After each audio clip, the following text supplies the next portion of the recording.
this episode, we will add particle emitters to our simulation so that we can spawn our particles in a way cooler way than earlier. First, we need to create a new class, and this will be called Particle Emitter. .js, of course. Then again a class which will have the same name, Particle Emitter. And of course, I have my autopilot again on. Let's disable that. Is it disabled? Yes. All right. Then of course we have a constructor, and here I'm gonna pass some parameters. These are quite much, but we need those. First, of course, a position where we want to place our particle emitter, then a direction, in which direction the particles will be spawned. Then we have a size, which will say how many or how large the platform will be where the particles will be spawned. Then we have a spawn interval, I think, which is self-explanatory. And then we have, of course, the amount, how many particles will be spawned per spawn interval. And then we have the velocity, the velocity of the particle. Then we can set everything again. So this position is this position, this dot direction is the direction, then this dot size is size, then this dot spawn interval is the spawn interval, then the amount is the amount, and this dot velocity is the velocity. Okay. And also I'm gonna add one more variable, and I'm gonna call this one time. This will be used for our spawn interval. Then we have the method spawn with a delta time, and I'm gonna pass the particles array here too. We can also, of course, do it in the constructor, but I'm going to do it in the spawn method. Then we have some more methods. One is the rotate method, and one is the draw method. I think we can also add a move method if we want to decide to move that somewhere. Then we can also do it with a move method. And I'm going to implement this one because this is quite simple. Here we can just say add to the current position this dot position with the delta offset. All right. I think now we can go already to our simulation class, create a particle emitter, and then we will implement the draw method so we can see if there's anything, if you did everything the right way. So yeah, let's do that first. I'm gonna have, or I will add a new array, and this will be called Particle Emitters. Also, I wanna have another method, which I'm gonna call create particle emitter. This is just, again, I can copy all these values here and paste it there as parameters. And then I'm gonna say let emitter is new particle emitter, and I'm gonna pass those right there. Cool. And then we can add this particle emitter to our array. Say push. And I'm also returning the current created emitter so we can use it right away. All right. And now I'm going to go to the draw method to draw all our emitters. And for this, I can copy this for loop here, replace this particles with particle emitters. Okay. And here I'm going to say this particle emitters draw. All right, cool. So now that we have that, we can create our first emitter in the simulation class. I'm going to do that right below the initialization of our fluid hash grid. Here I'm just saying is that emitter, this will be our test emitter, will be this.create particle emitter, and I already have some values you can also use right away. This will be first the position, and the position is the canvas, the width divided by 2, so it's in the center of our canvas, and 400 for the y value. And I'm gonna add a comment so we will not confuse these values, because they are quite these are quite some values there. Then we have a direction, and this will be 0 0.-1. This direction is in the upward direction, so we're gonna emit our particles in the like a sprinkle. Then we have the size. I'm gonna set this one to 30. Then the spawn speed also, or the spawn interval, this will be 1. Then the amount of particles per spawn interval, I'm gonna set this to 20. And then the velocity, I'm also gonna set this one to 20. All right, we could also use a vector here for the velocity, but we already gave a direction vector right there. We could save one parameter and combine these two. Yeah, we could do that. I'm gonna do it like this now, but feel free to change that if you want to. All right. Then we have our particle emitter. And now I think we can add the draw method here, or actually I first want to add this particle emitter to the index at the main HTML file. So let's do that. Particle emitter, there we go. All right, and now I can draw my particle emitter, and this will be just some particles, just to see where the emitter is and which size it has, and yeah, that's basically everything you want to see.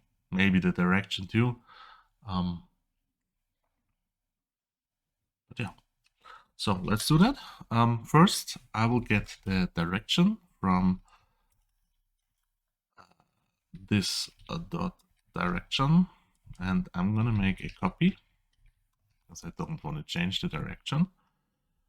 Then I'm gonna normalize this vector.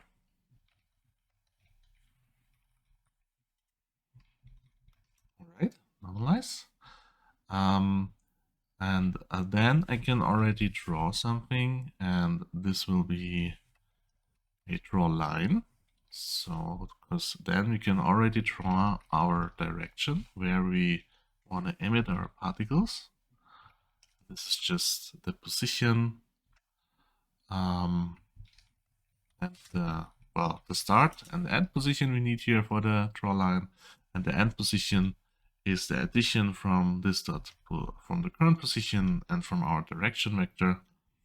And here I'm gonna say I'm gonna scale it with by, I don't know, let's say 30 maybe. Then I'm gonna set the color to orange and the line thickness to 5. I hope we already did everything right, because now theoretically we should see something in our web browser. Let's go to web browser, refresh, and there we go. We have a line, and this line is already pointing in the right direction because we want to have a emitter which is emitting our particles in upward direction. So that's working. All right, and then we can draw well, some actual particles there, which will represent our spawning from the particles. For this, we need to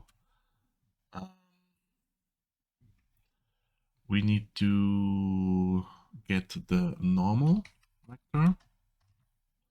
So this will be the direction, and then get normal, so the perpendicular vector of the direction.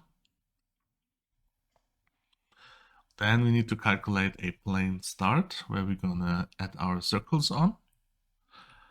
And I'm gonna say let our plane is scale from the normal times minus listed size. Then it has size is here in this case just 1/2. Okay, so the whole size is then times 2, and this is just one side of our emitter. And then I can calculate the plane start. I'm gonna call this plane start because I don't know of a better name, so I'm just gonna say plane start. And I'm gonna say this dot position with the plane,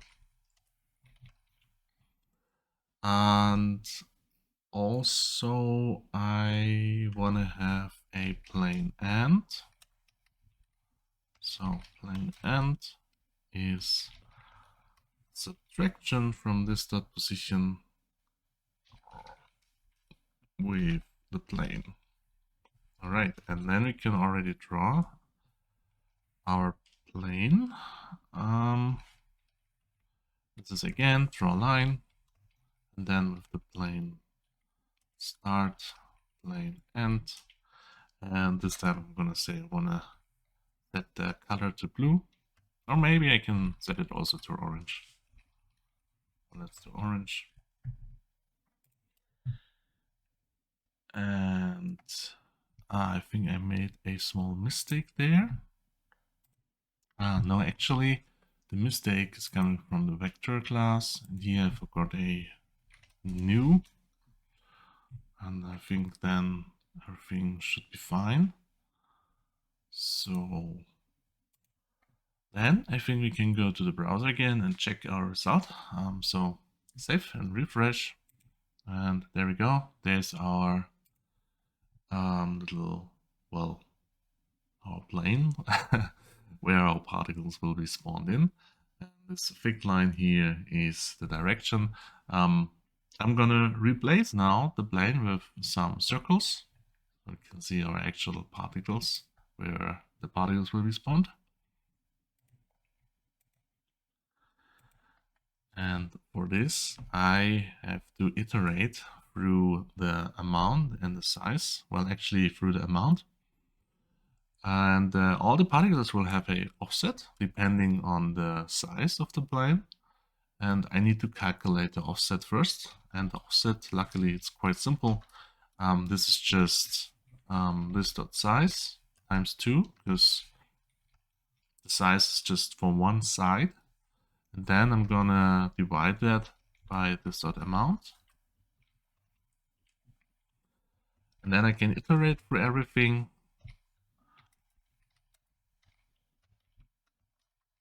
With this amount, of course. Then I can calculate the position of the circle. So circle position is the plane start again. And I can scale the normal, or I should scale the normal by the offset times our current index. And then we have our positions. And now we can draw our points or our spawn particles. This is the circle position. Set the radius, I think, to 5 and the color again to orange. And if we go to the browser again, we're going to see now we have well, a small line, a rounded line. But if the size is if the size is larger, then you will see the particles, and I'm gonna set this shortly. Which of those parameters was the size? Already ran into that. I think the third one, yes. Right, I'm just gonna change it so you can see the outcome of that. I just set it to 50, and now you already can see the particles. Set it to 70. Okay, I'm just gonna set it to 130, and now you should see the particles there. All right, I'm gonna set it back to 30. And I think now we can add the logic to actually spawn our particles. In the spawn method, we can actually take a lot of code from our drawing and add it there, just copy and paste, luckily. Well, first of that copy and paste thing, we need to calculate the offset again. We have that already right there. So we can just take this one and copy this into the spawn method.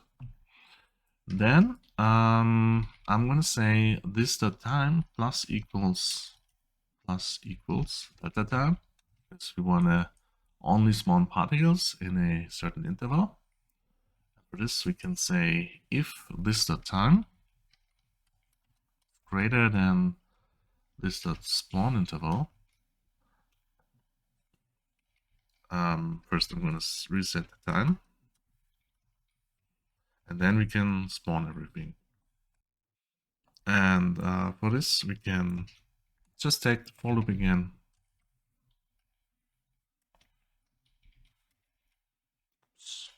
There we go, for loop.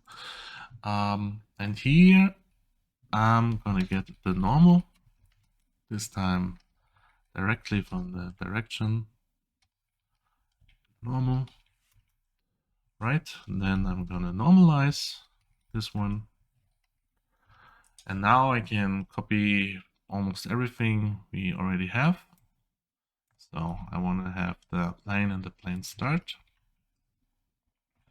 And then I can calculate the position. And the position I can, I can copy this one too. So let's say let position is equal to the copied code we already have. And now I can create the particle. This is really simple. Just say new particle with the position. Right, then I'm gonna get the normalized. I'm gonna say normalized direction, and I get that from this dot direction.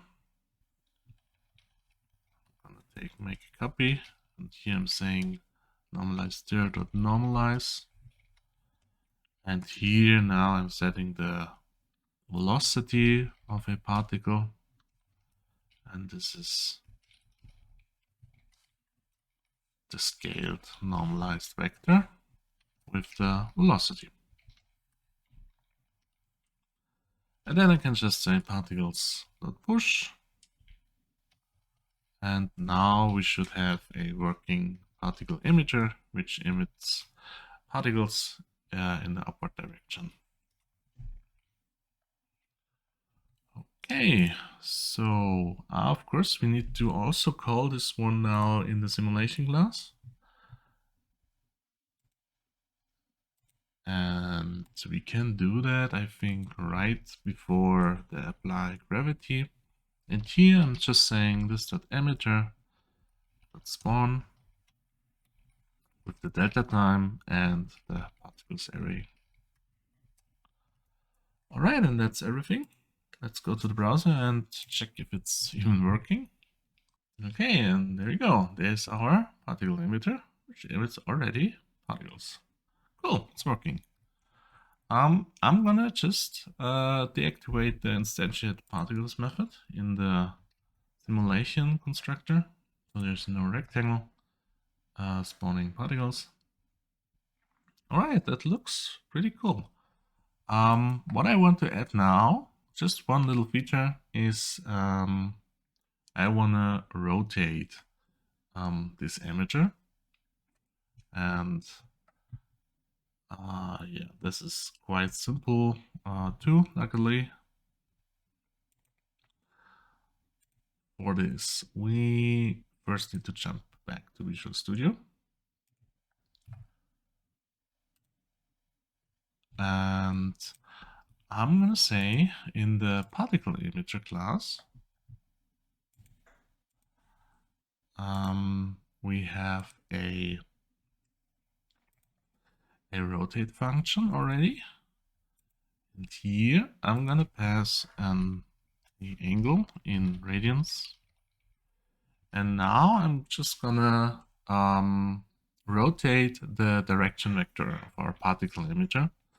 And well, that's a bit of a math, so just code along with me if you want, or just copy everything from the Git repository.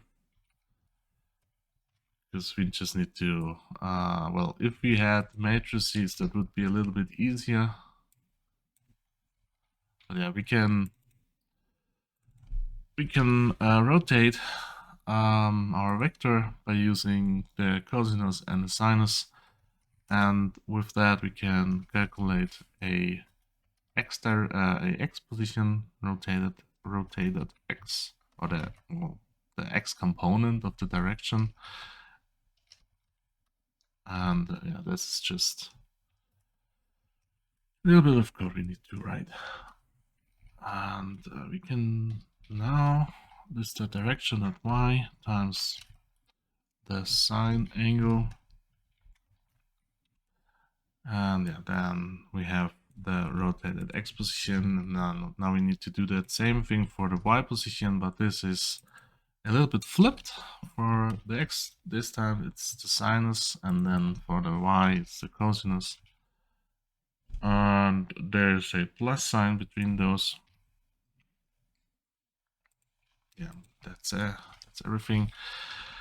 And then we need to set the components, rotated x, and this dot direction dot y is equal to rotated y. Just a little feature, and that's everything. Now we just need to also call the rotate method, and I'm gonna say this dot rotate, because I want to activate that with, or by pressing the, well, by pressing the middle mouse button, I guess. I don't know. Let's see.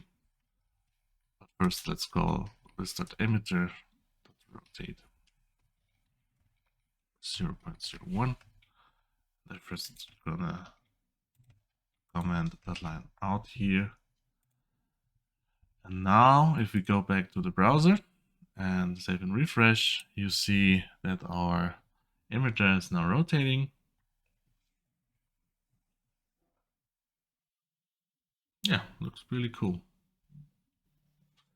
All right, and if I change, for example, the speed now, hope that was the right one. Is this the speed? I don't know. Speed, that's the amount.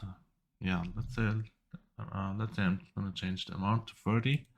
And then you see we spawn a lot more particles. First, you need to tweak it a little bit that it's not, you know, pressing out each other because the pressure sprite is a little bit high, and that's why it's like a cone shape. Yeah, for a number of 20, it's actually pretty fine. All right, and the last thing I want to do now is I want to activate the rotation of the emitter if we press a button. And I think I'm just saying that when I press the mouse button, the scroll wheel, then I'm gonna set rotate to false or to true. So I'm just gonna say this is the button. Oh, am I back to the, yeah, there we go. In the playground.js file, I'm gonna say if the press button is the 1, then I'm just saying this simulation rotate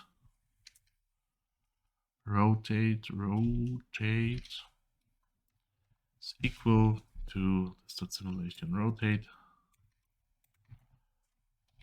and that's it. And now if I go back to the browser, I see my particle emitter, and if I press my scroll wheel, it's gonna start rotating. All right, cool. And this is now everything for this episode. In the next one, we are adding our plasticity to the simulation, and then we are basically done with the fluid simulation. Then maybe we gonna add some more features, like I wanted to add the sorting for the neighbor search, things like this, and then we are done with this tutorial series already. Cool. And yeah, I hope to see you in the next one. Hope you have a nice day, and see you then.